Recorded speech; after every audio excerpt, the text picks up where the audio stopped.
অটোক্যাডে পেজের limit set up করবেন কিভাবে সেটা আজকে দেখাবো। খুব সহজভাবে বোঝানোর চেষ্টা করব। LIMITS লিমিটস লিখবেন, আশা করি লিখতে পারবেন। 0,0 দিবেন। এখন আপনি কত ফিট চাচ্ছেন, পেজের আকারটা কত ফিট হবে? আমি চাচ্ছি একদিকে 500 ফিট, কমা দিব, আর একদিকে 500 ফিট। এখন রেক্ট্যাঙ্গেল নিব, REC লিখে এন্টার। এখান থেকে আমাদের যে কাজটা করতে হবে, এদিকে 40 ফিট, কমা, আর একদিকে 50 ফিট।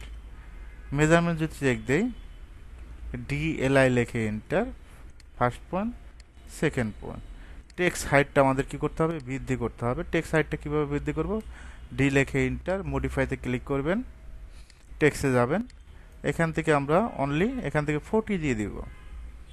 ওকে, সেট কারেন্ট, ক্লোজ। এদিকে ডাইমেনশনটা দেখাবো, DLI লিখে enter, first point, second point, এদিকে 50, ওদিকে 40।